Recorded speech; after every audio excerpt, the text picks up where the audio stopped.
আর next যেটা বলবো যে বাংলাদেশের আপকামিং যে ইলেকশন আসছে,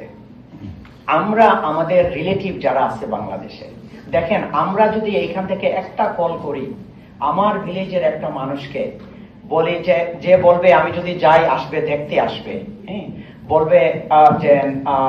অমুক আসছেন, রাইট? ওকে যদি আপনি একটা কল করে বলেন যে তোমার কথা আমি মনে করছি, আপকামিং ইলেকশনে তুমি কিন্তু এইভাবে ভোট দিও, অথবা যদি আপনার আইডিয়াটা বলেন যে দেখো Allah in the day of judgment Allah কিন্তু জিজ্ঞেস করবেন, হ্যাঁ, যে তোমাদেরকে অপরচুনিটি দিছিলাম একটা ভোট, হ্যাঁ, অথবা একটা কল করে বলবেন যে দেখো তোমরা এইবার ভোট দাও এই যে সৎ দেখে, যে নিষ্ঠাবান, যে সৎ, যে চাঁদাবাজি করে না, যে দুর্নীতি করবে না, এই ধরনের মানুষ ও জিতুক বা না জিতুক, হ্যাঁ, আপনি আপনার দায়িত্ব থেকে আপনি বলবেন। যেমন দেখেন আমি ছাত্র দলের মানে স্টুডেন্ট উইংস এর লিডার ছিলাম, কিন্তু আমি I took stand against BNP এবং ছাত্র দল, বিকজ আমি এটা করতে, আমার কনসিয়াস আমি বিক্রি করতে পারি না। সো ছাত্র দলের মানে বিএনপিরও যদি কোনো সৎ লিডার জানেন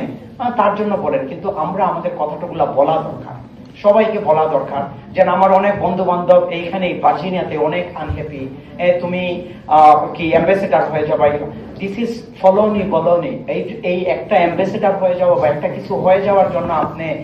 কিটা দিয়ে দেবেন, যে মানে আপনার কনসিয়াসকে বিক্রি করে দেবেন। সো আমি রিকোয়েস্ট করবো সবাইকে প্লিজ কি করেন, ওই যে বাংলাদেশে একটা কল করিয়েন, আপনার রিলেটিভদেরকে কল করেন, কল করে বলেন যে দেখো এটা একটা অপরচুনিটি, সব মানুষ দেখে ভোট দাও, ডাজন্ট ম্যাটার কোন দলের, যারা চাঁদাবাজি করে না, যারা খারাপ কাজ করে না তাদেরকে দেখেন। এই এখনই একটা ভিডিও দেখবেন আপনারা,